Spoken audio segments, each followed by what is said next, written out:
Hello and welcome to Recharge Wrestling. We're here to plug you in to the world of professional wrestling. And I'm Keeney, and I'm joined this week by Fisher. Hello, guys. So we'll just run through the week in WWE Raw and SmackDown.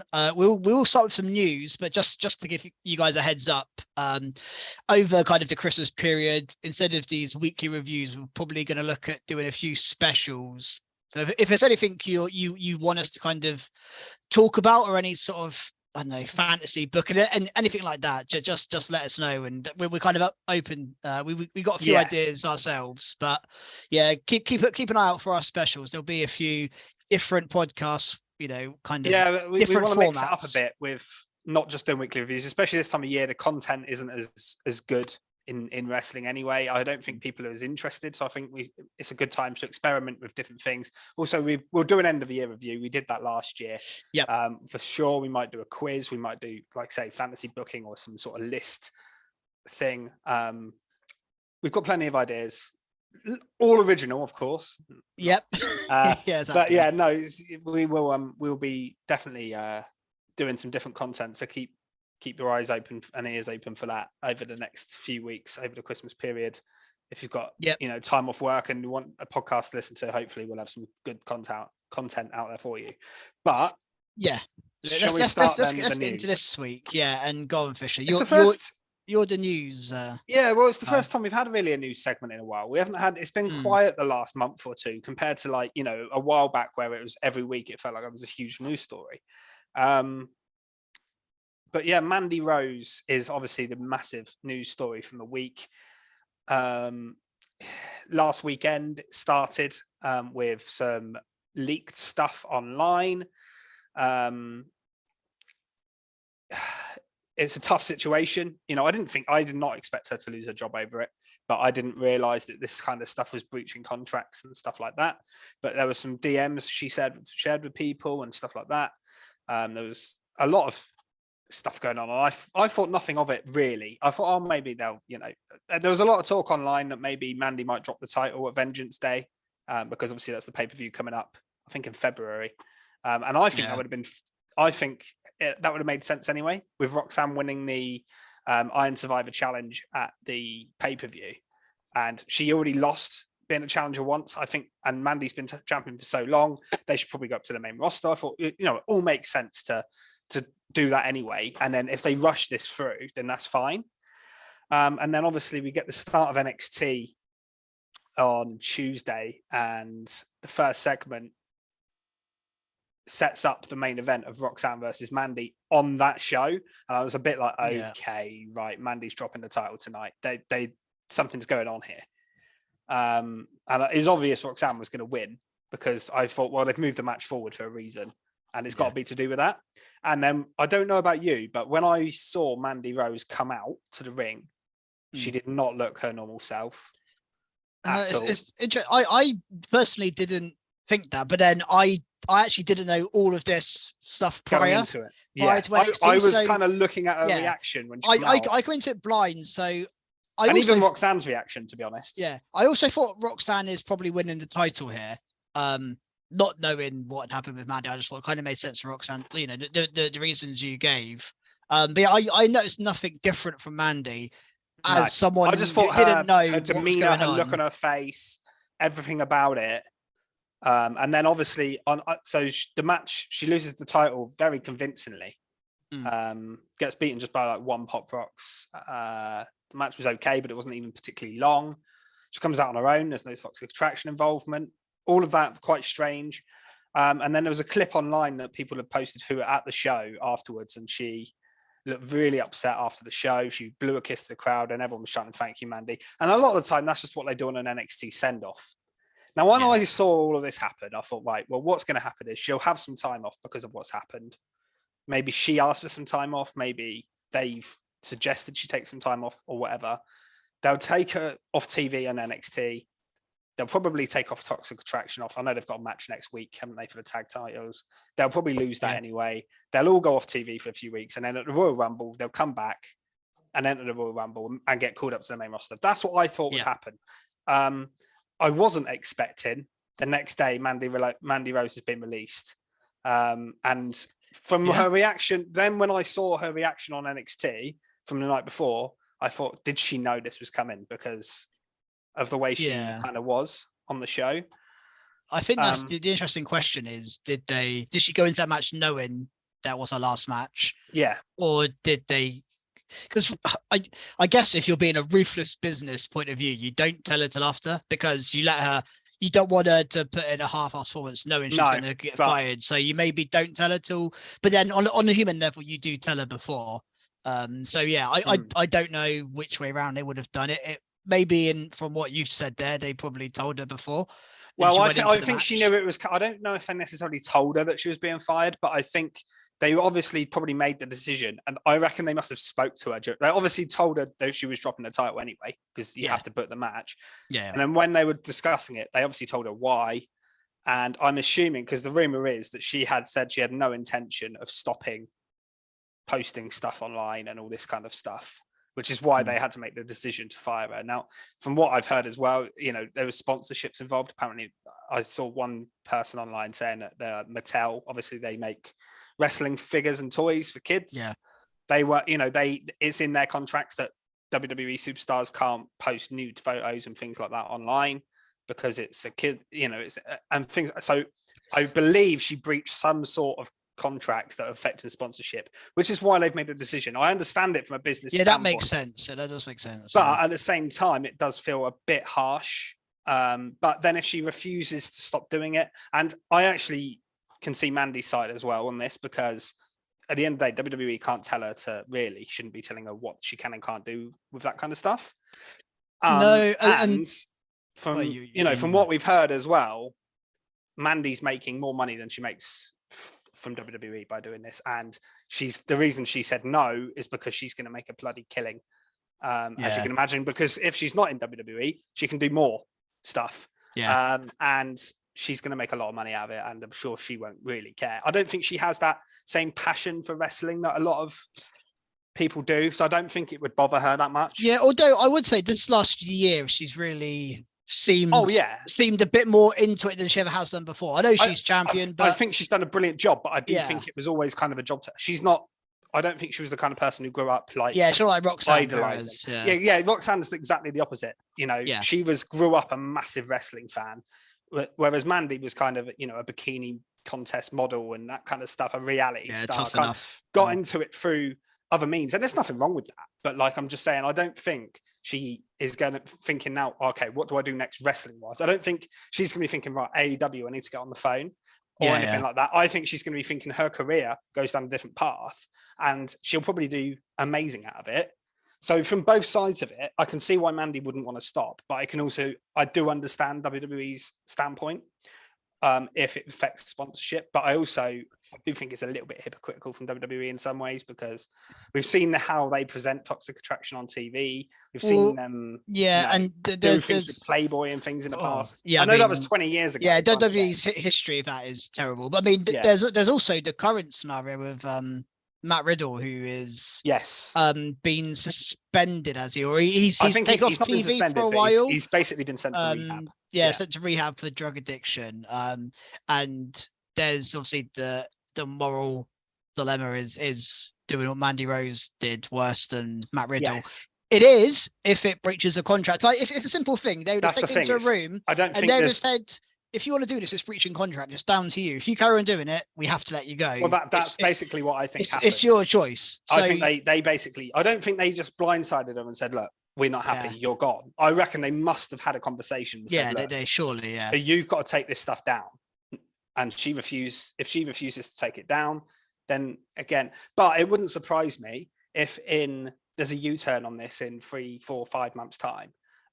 We've seen it before with Zelina Vega with her Twitch stream and stuff. Yeah. When she got released over that, and then she came back down the line, she made a deal, she worked her way around it. It wouldn't surprise me if that happened, because I think they do like Mandy. I mean, Shawn Michaels made her champion for 400 days. They obviously she is really good. Traction was a great group, and I feel a little bit sorry. We'll talk about Gigi and JC out of this as well, because where does it leave them? But I think what the obvious thing to do is get them on the main roster and get them paired up with Sonya Deville. I didn't because I didn't think of that, but I saw someone else. there was an episode of NXT, wasn't there, where Sonya came down and she was like kind of leader of Toxic Attraction for a week, and it kind of fitted, maybe almost better than Mandy Rose did. It just kind of worked quite well. And I thought maybe they might actually add Sonya to Toxic Attraction, and there might be like a Sonya v Mandy for the head of Toxic Attraction. I thought they could have gone down that route with them. So for me, I think Toxic Attraction have done everything on NXT. Like, they got to go up to the main roster. They can't keep having title matches. Yeah, get them on the main roster full time. The main roster needs more tag teams. Oh, that's exactly what I was going to say. And Sonya, I think, is a perfect leader for them. Just keep them the same presentation, just with Sonya instead of Mandy. Well, there'll be a slightly different vibe with Sonya, really, anyway, wouldn't it? Because Sonya's not going to be like Mandy, where she's showing off and dancing. No, okay, so you kind of Toxic Attraction can still be. But I think Toxic Attraction's main thing is they're mean girls, and Sonya Deville is quite good at being a mean girl. So I she's think a good it does talker, work. and she has a relationship with Mandy, so it would make sense of. And I think Mandy she kind of asked me to look after you, kind of thing. And we've seen Sonya with being GM. She suits being a leader as well. So I think it's the obvious. It's not a bad shout, and I do think also Sonya Deville's quite frustrated. I saw her tweeting the other day, said, "I just want to wrestle," so it gives her something to do as well. Yeah, because I feel like she's not doing much at all on SmackDown now. She's lost the GM kind of role she had. She had a period where she was having a few matches. Obviously, she had that moment on NXT, like you just mentioned. Yeah, she had the last month or two, she hasn't really done a lot. No. Well, since the Live stuff. So it will give her more of a purpose. So it could be very interesting. That's what I think you do with them, because my initial thought was, oh my god, what are they going to do with these two now? But they were still on the show. Like I say, they've got a match next week. I don't think they're going to get fired or anything. Yeah, they're not pushed to the side. But look at Wesley in NXT, and he was in half of a tag team. That's worse. Yeah, because you haven't got your tag partner, and he's done fine. So I think as long as you don't react badly to it and you're good at your job and all that, I don't think it really affects your push too much. I think they'll just be fine. I think they'll be just fine, to be honest. Yeah, no, I think you're right. Again, it's not really, we can't talk too much about it until we know the full story. It's one of them. Yeah, exactly. And I guess it's just a watch the space, isn't it? As most of these stories are that we talk about. It's hard to speculate we don't know too all the much. Facts. Yeah. No. But we do know all the facts of SmackDown, so we can get into the results from SmackDown. And I just want to start with really the main talking point from SmackDown, Kurt Angle. His birthday celebration, a few skits backstage. I like the stuff with Jason Jordan. Yeah, with Jason Jordan giving him the number one dad card. But at least they're keeping that in. I like that. It's just funny, isn't it? And also Gable Steveson, I think, is probably the first talking point. Very prominent on this show with Kurt Angle. We haven't seen him since Mania, and even before that, we haven't seen him not at all. So he is someone they have not put on TV for whatever reason. I assume he has other stuff going on. Maybe he's just not ready for TV. Interesting, his brother's in NXT, so you'd think that would be the obvious place to put him. But they did draft him to Raw. Yeah, that was a bizarre decision. Yeah, and they're not put him on TV, so he must have been. There must be something going on with Gable Steveson. I don't know what it is. He was still doing his athletic stuff at that point, but I believe that's all done now. And they did mention that he's in the Performance Center on this show, so I think he's just working in NXT, but he's not on TV yet. But I expect him soon to. I would just tag team him up with his brother. It makes total sense to me. Yeah, that does make sense. But he was involved here backstage with Kurt Angle, which is quite a big spot for someone who's not been on TV really to be with Kurt Angle. And they had the perfect heel foils in Alpha Academy, perfect, who weren't invited to the party. I think Alpha Academy are like the unsung heroes of WWE in 2022. Honestly, yeah, I know really we'll get to our end of year awards, but if we had an unsung hero award, I'll be putting them right up there. Yeah, I'll be putting them in there because they're on TV on both shows all the time. They have good matches, they have funny segments, they have serious segments. You can put them anywhere, and they do a great job. And they were perfect for this because obviously the relationship between Gable and Angle in the past. You've got the stuff with Jason Jordan as well in there, the Olympic stuff. Yeah, it just all fits. It all fits. Yeah. And then obviously them being sort of cocky heels and telling them to shoosh and all that kind of stuff. And then obviously the end segment was a bit of fun. The milk soaking taking you back to 2001 or whatever it was when he Yeah. did the milk in the ring. And again, just the perfect two guys to be taking it. You know, they're overacting. They're going about OTT. Otis Absolutely. looks mental, but if there's anyone on the roster I want to see soaked in milk, it's Otis. Like it's just the funniest person you could do it to. So yeah, just worked really well. Yeah, and just a nice it was throwback. one of those just fun segments that didn't really mean anything, but it was entertaining to watch. So there's no complaints for me on that sense. And it's quite nice to have Angle appear on the show. It's quite nice to have different characters, legends appearing. I know we've got John Cena coming in a couple of weeks, haven't we? Is it? No, it's not this week. I think it's maybe. I think it's 2 weeks time. December 30th. Yeah, so 2 weeks time. Yeah. John Cena is going to be on the show, so it's good to get sort of a few different people involved in angles and storylines, and just if it's a one-off segment. So yeah, really looking forward to that as well. But yeah, this was fun. Yeah. We opened the show with a tag team title match between Butch and Sheamus and the Usos. Yeah.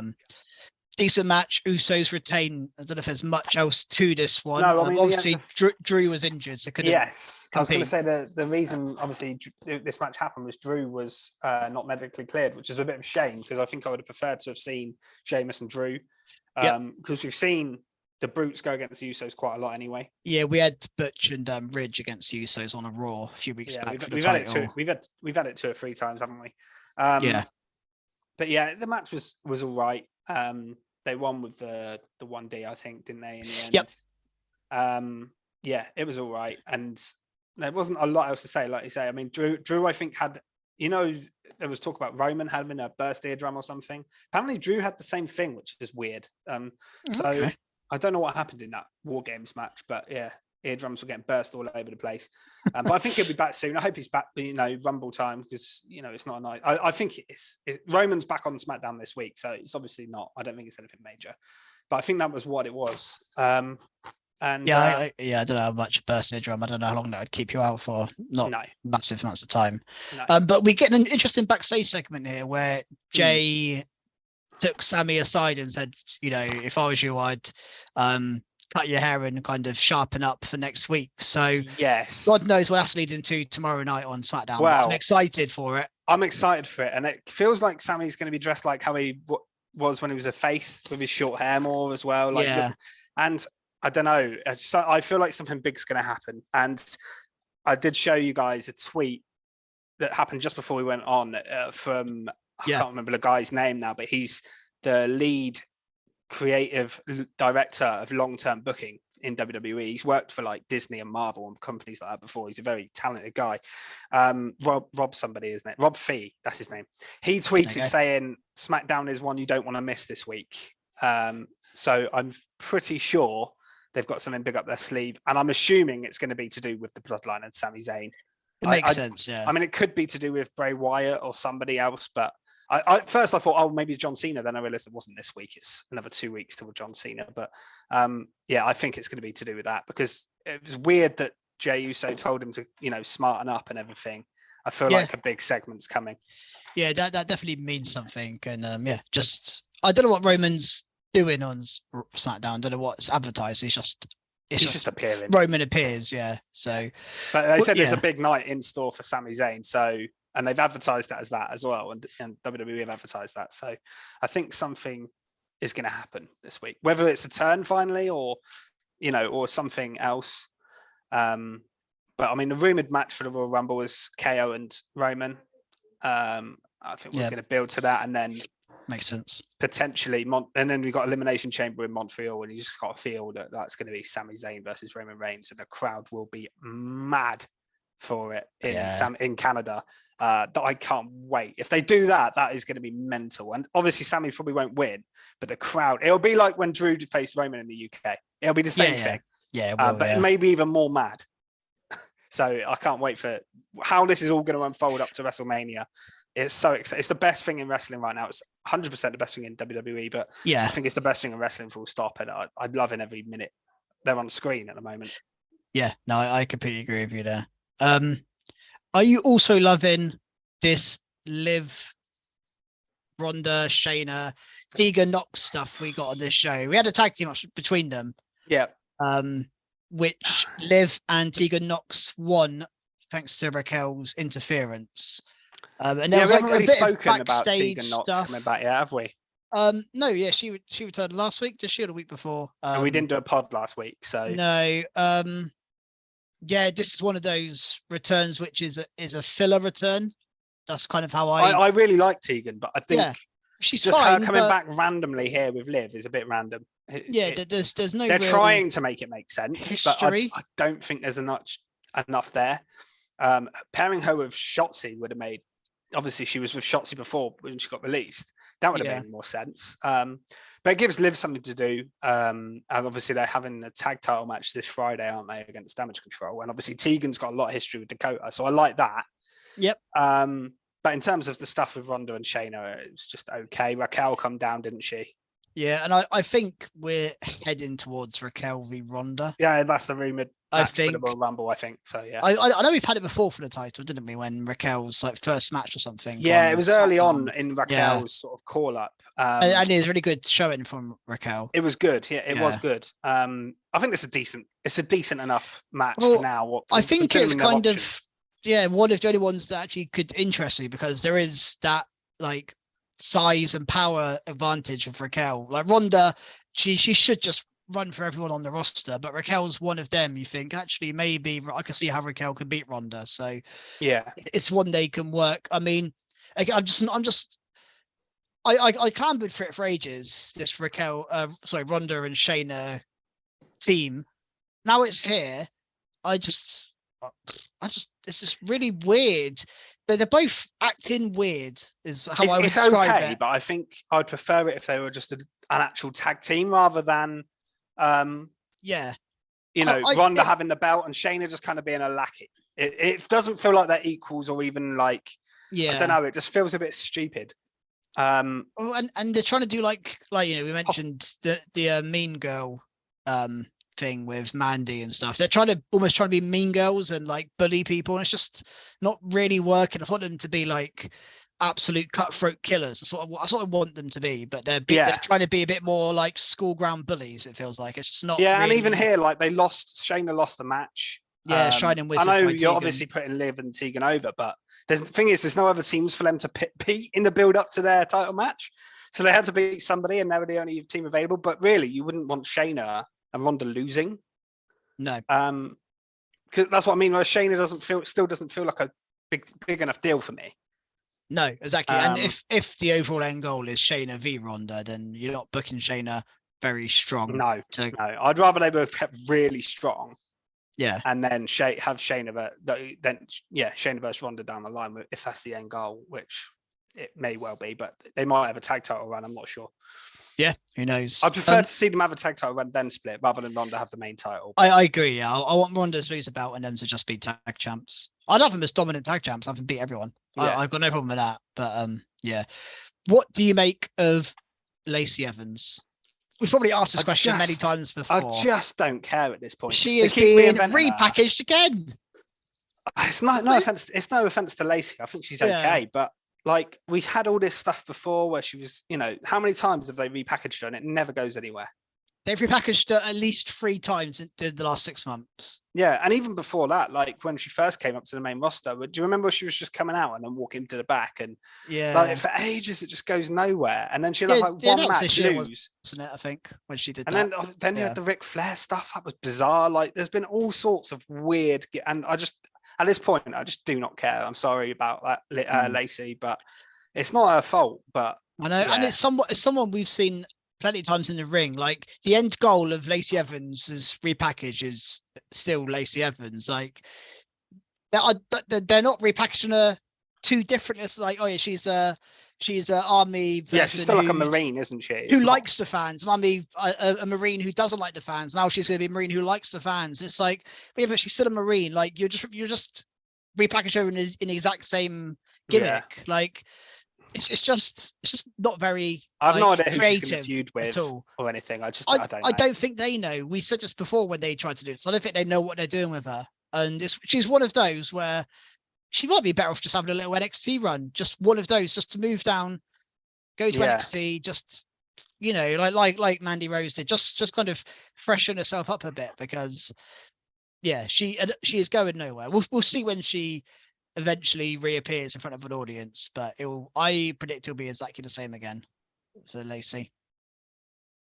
Yeah, I agree with you. What else was there on this show? So there was. It's probably actually my skid mark of the week actually here. Oh, here we go.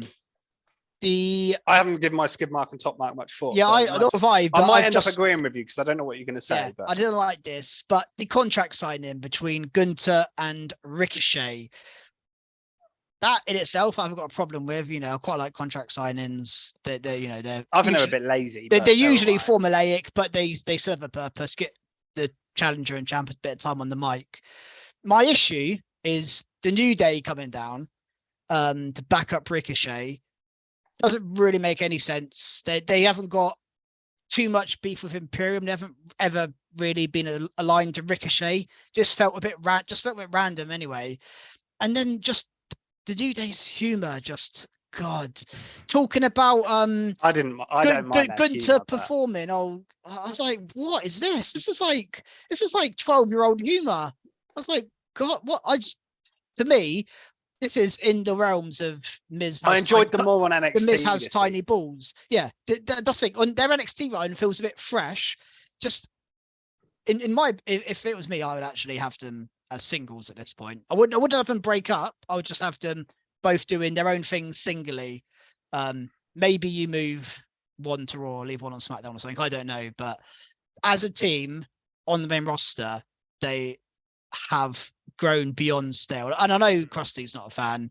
I love the New Day individual. I love every member of the New Day individually. I don't like them as a group though. I don't like them. And I do like them as a group, but they do need something different. And I like the fact they went to NXT and won the tag titles, and that does feel a bit fresh. But I agree with you on the sense that there's nothing for them to do on SmackDown as a tag team. I'd like to see Woods maybe try and go because he's not had his moment. I'd like to see him go for his go after Gunther would be quite good. He did have his King of the Ring, didn't he? He did, but it was so short-lived. Obviously Kofi's had his moment, but you can have him try. He never tried to get it back. Like I'd love him trying, on a random episode. You could do it on a random episode of SmackDown where he's just like, I should be a champion. I want to go after Roman Reigns. Like just really get serious for a week or two. Yep. The New Day work when they're serious. We've seen it. There's 3 examples there. Big E, when he had his run as champ, he was pretty serious for a while.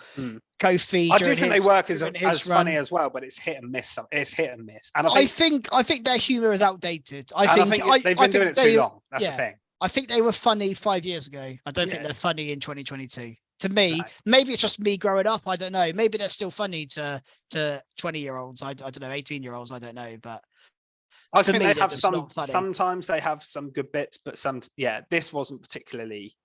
I didn't hate it. I'm not honestly, but I one of those when he said about the Gunther's performance. I can't remember what it was now, but something like that. Yeah, it wasn't able to perform because we said we're not performers. Where I loved Gunther's promo, by the way, where he said we're not performers, we're professional wrestlers. Gunther's such a serious guy, just having this idiot say this to him. I'm like, oh, piss off. But I think that's the idea, isn't it? Like they're so serious, and then you make them a joke. I'm meant to be on Kofi's side here. I'm completely. I'm like, nah, go away. You're an idiot. Like this guy's a serious professional wrestler. You're being an idiot. I know. It just didn't work for me. This segment didn't like it. It made me less excited for Ricochet v Gunther. Yeah, Ricochet kind of felt like a bit of an afterthought, to be honest. Anyway. Yeah, and that's the other thing with the New Day. They tend to dominate the scene they're in. So, like I say, Ricochet's the challenger, and Ricochet's like a background. Like he's not important at all in this because it's about New Day being idiots. And it's just a silly segment, and we also got a silly 6-man tag afterwards. Predictably, that was a fun match. To be fair. No, it is. Obviously, in the ring, they're all brilliant. Yeah, so it was a good match. And New Day and Ricochet won, didn't they, with pin on Kaiser? Yeah, Ricochet the shooting star press for the win. Yeah, that was all fine, but it was a bit random. What else did we have? Karrion Kross, Rey Mysterio injury thing, and him basically telling him about a story about an old horse that he put out of his misery, basically implying that that's Ray. Obviously, we're getting a cross Ray feud, which I think is okay. I think it's neither of them were doing too much, so it kind of just works for them. The kind of origin of the feud feels completely forced. It just doesn't feel like a natural feud. No, it just feels like someone has literally sat there and said, okay, who's free? Ricochet, Ray and Karrion Kross. Let's just have Karrion Kross. I don't really get what happened to the Madcap Moss stuff, because I thought we were getting Emma and sort of Scarlett involved in this feud. Yeah. And it seems to have just been completely dropped, which is a real shame, because they've brought Emma back, and I think she had a great open start with a really good match against Ronda Rousey. Absolutely. And then since that, she's done absolutely nothing. It's a real shame. That feels like a bit of a pointless one. Now we're here, and I'll worry in 3 weeks' time is this. I think like Tegan Knox was like, oh yeah, she had a good start, and then we didn't see her for a while. Hopefully not, but I think if she's paired with Liv, she's got more of a chance, because I guess Liv's always on TV. I think the thing with Emma is they've paired her with Madcap, and Madcap doesn't get on TV every week either. So it's like you just kind of they're lower mid card, really. Yeah, and I think Emma could be used better than that, considering the 100%. Singles division on SmackDown's women's side is not strong. So no, you could definitely use her, do something else with her. Yeah. So, yeah. We got some more developments in LA Knight and Bray. Yeah. Again, this is a very slow moving story, but I think it kind of has to be if we want to push it through to the next pay-per-view. It's got to take its time, and you need small developments each week.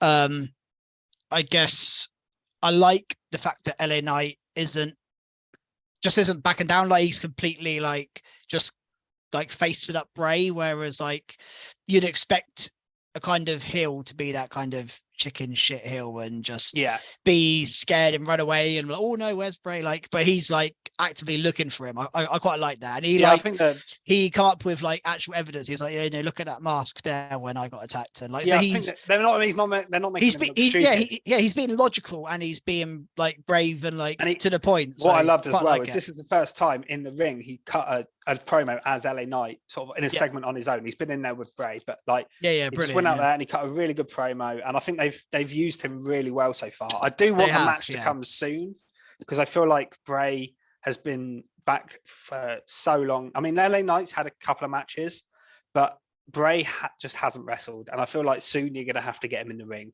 I know we want to reveal the Uncle Howdy stuff. I'm still intrigued by it. I still like it. Yeah, I've got no idea still. I do want it to come to some sort of conclusion soon. But I am enjoying this feud. I love both guys, and I do think that they're cutting really good promos. So yeah, I'm still interested at the moment, but I don't know if they can drag it out, because I thought they were going to do the match at Survivor Series and then dragging it out to Rumble, which is another 9 weeks from Survivor Series. It's quite a long time to, I know Bray's creative and they can keep doing little bits here and there, but it's a lot to ask.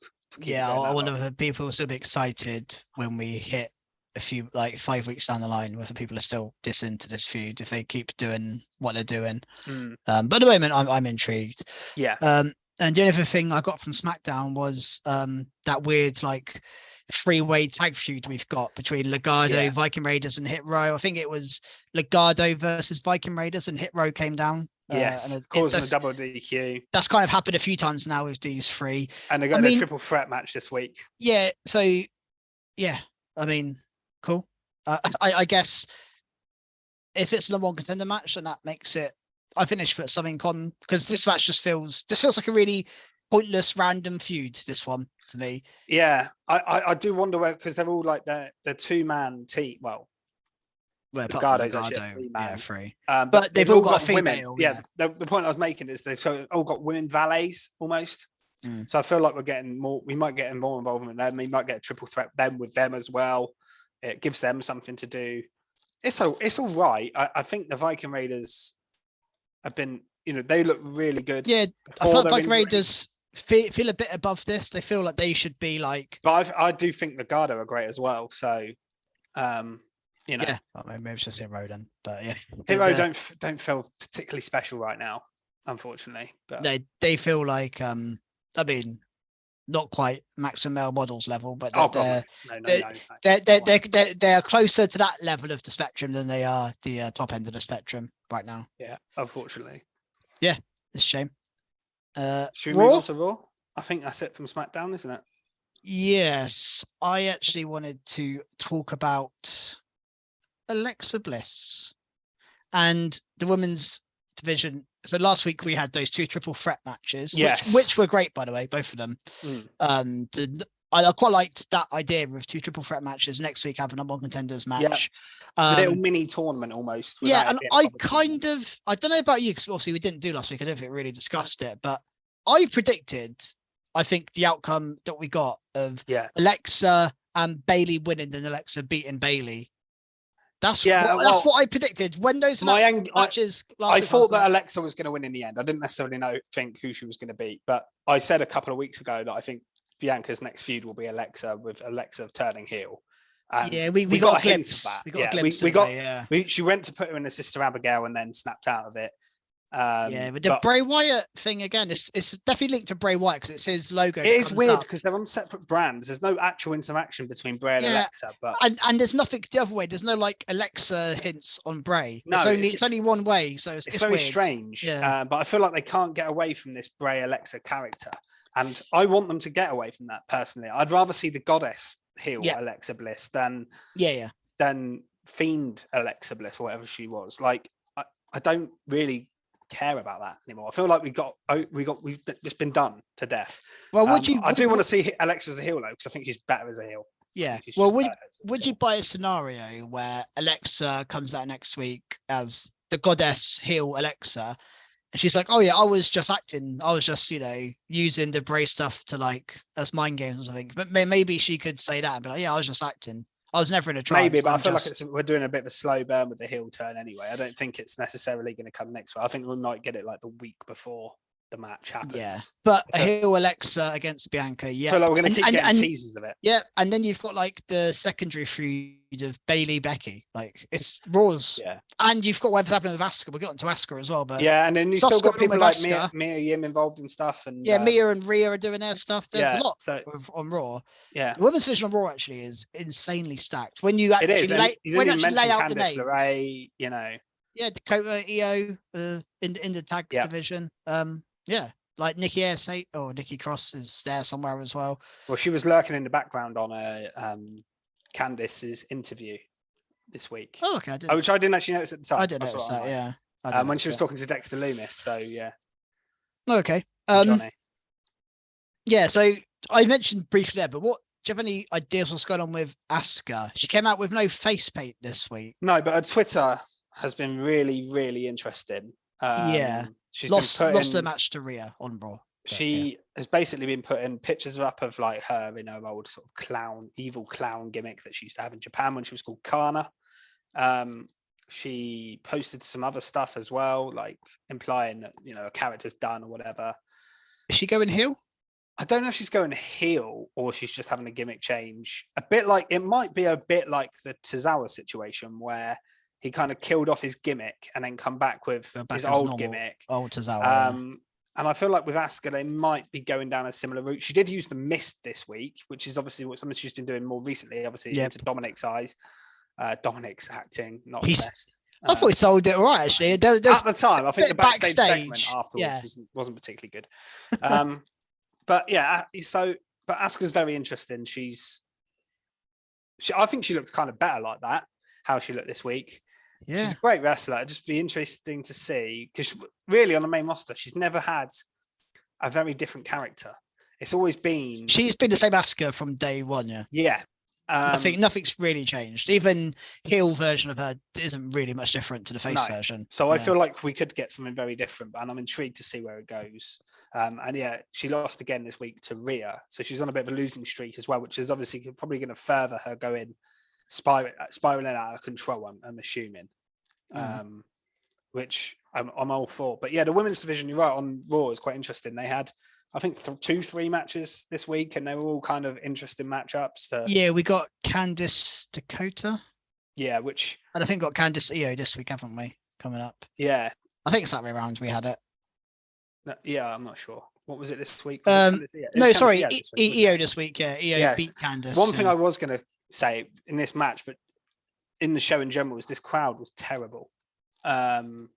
This week it was so quiet. That's and during the common. women's matches, especially. Yeah, there's been a few weeks recently where the crowd has just been dead.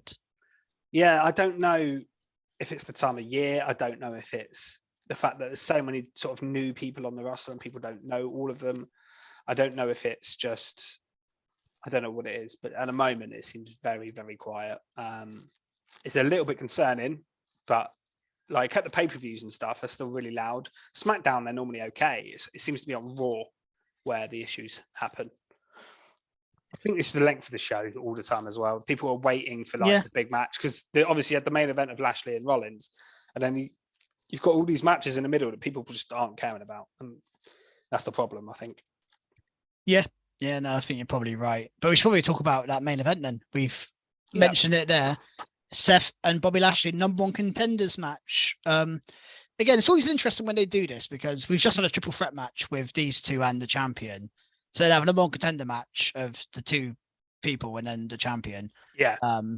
But it probably went the way it should have gone. Seth got the win. Yeah, Seth needed a win here, I think. He did. I mean, Lashley's been pretty strong. So this is one of those matches I actually thought wasn't going to get a finish. So I'm glad it did. I thought it was just going to be like a silly Theory coming out and doing something and then, I don't know, another triple threat. I thought we might see Dolph Ziggler based on the promo we saw just before it as well, which I'll talk about in a minute. But yeah, the match, this was probably the best match on the show. I'll get to, I have got a top mark little thing actually, which I'll get to in a minute, but the match was good. Yeah, as you'd expect, like you say, there's a ref bump in there as well. And in the end, Seth won with a pedigree, which is cool. Yep. But the interesting thing really come afterwards with Lashley attacking officials and then Adam Pearce hastily firing him, which I think he has now reversed.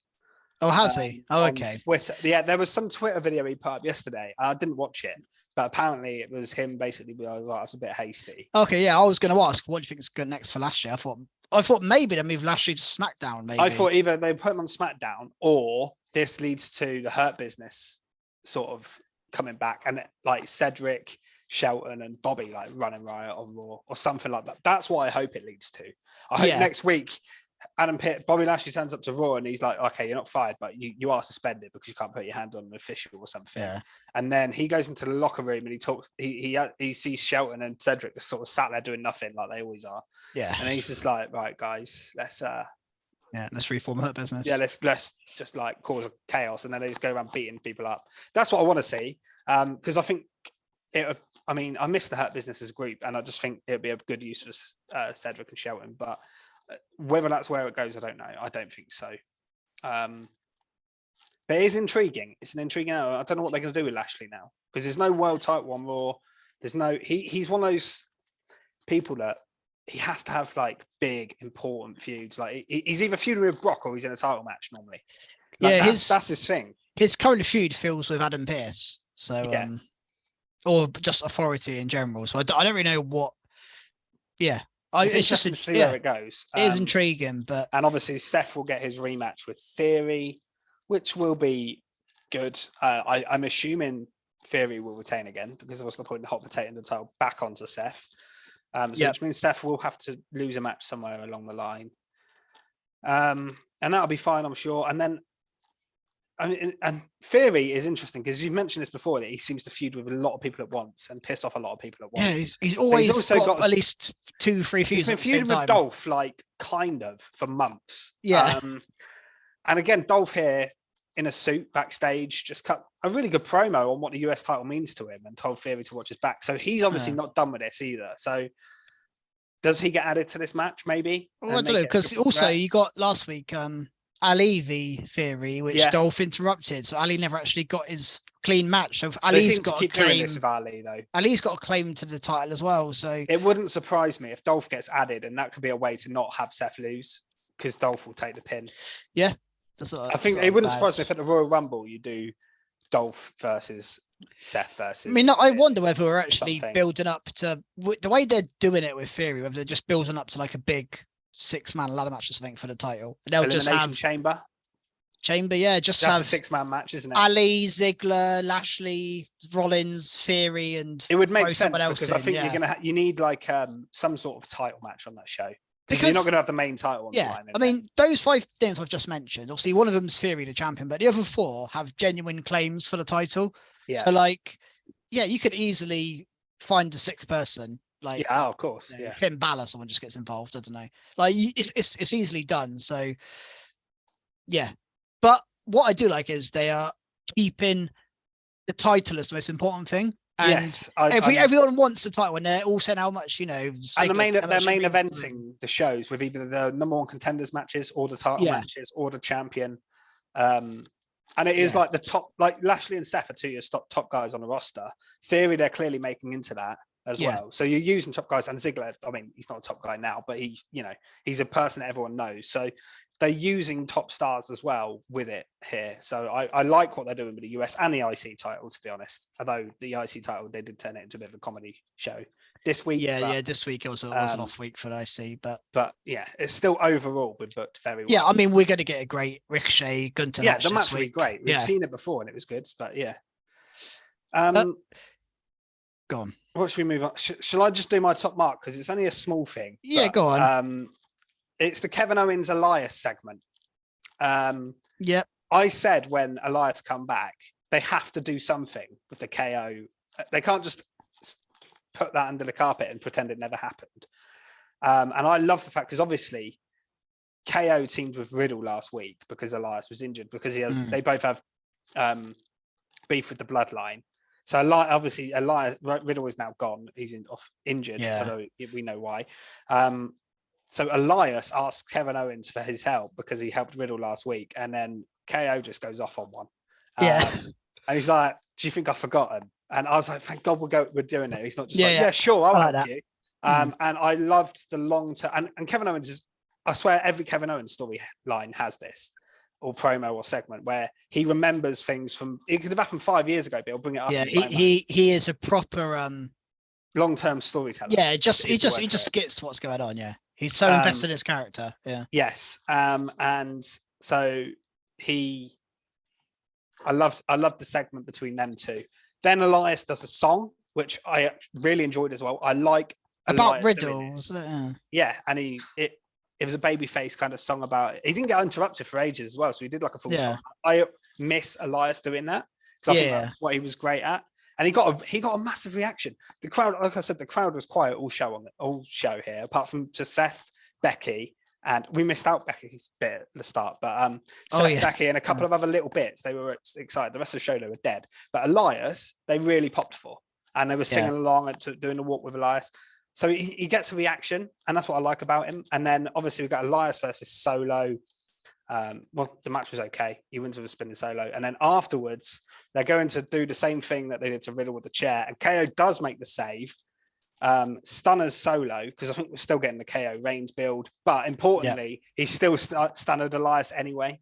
Which I love that because KO isn't like, oh, I'm friends with all the baby faces. He's gonna help him, but he's also going to remind him what he did. And KO it's similar to what Austin did with the stunners, isn't it? He'd stun at everyone. He wouldn't just stun at heels. He wouldn't just stun. He'd come out and just be like, doesn't matter who you are, you're getting a stunner. And that's how this felt. And I really enjoyed this segment, actually, all of this stuff here. Apart from, the match itself was okay, but the rest of it was great. Yeah, it was. And I quite like, again, it's a small part of this, but Solo Sikoa is racking up a list of enemies, isn't he? He just destroyed Elias. He's clearly got he destroyed Riddle last week. He obviously Drew McIntyre still should have beef with Solo. And there's a few times now Solo's just like destroying people. He's like the silent, he's like kind of the mystery of the bloodline, but he has his own little thing going on where he's just destroying people and making people have like proper beef with him. So I think Solo's doing a really good job, and I really like the spinning Solo as a finisher as well. I will say that. I quite enjoyed that as a finisher. Move. Yeah, quite enjoyed that. And we'll put in it. We're getting a Solo v Kevin Owens match next Raw or something probably. Yeah, for sure that's going to happen at some point. What else was there on this show? The Miz Johnny Gargano, Dexter Lumis, our favorite storyline. Yeah. Again, with the money, they picked up loads of merch and come to the ring and started giving out merch to people. Then Miz comes out, and then you got Adam Pearce come out, all to set up a ladder match next week between Lumis and the Miz. I mean, that should be it now, surely. A ladder match with cash at the top, where Lumis puts up his and then Miz. It's double or nothing, isn't it? Yeah. I like the concept of that match, but this storyline is just gone on too long, really. And the thing is, Johnny's not wrestling enough for me. No, and John he's also like, I don't mind his humor. I'm actually quite a fan of his humor in general. I haven't enjoyed it the last few weeks. Didn't enjoy this week, particularly Gargano. Feud should be Gargano v The Miz, and I think it kind of is, but Lumis is just like in the middle, weirdly. But he's also kind of, it's really Lumis and The Miz. It's a bit of a messy story, this one. I think it's just a bit. It's going to be interesting next week, this ladder match, because obviously Johnny's going to be helping Dexter. Yeah, and I saw a theory the other day which could be quite interesting. Do you think Miz is going to call like an old friend to come help him? Well, this only works in my head if Ciampa is back with The Miz, and there's obviously the Ciampa Gargano history. I think isn't I heard someone else mention the other day that John Morrison could come in here. If they wanted to turn it into a tag feud of sorts. That would just prolong the feud, though. It would just someone else in, yeah. Ciampa would make a lot of sense, but I don't think he's ready to come back. So, and if the overall end was we just get a Ciampa Gargano main roster, like an feud, a main roster feud, because we haven't had that on the main roster before. But then there are a lot of people eventually would be, or even that, and you just get Ciampa and Gargano team up. Yeah, that's like whatever end goal comes out of it. Ciampa.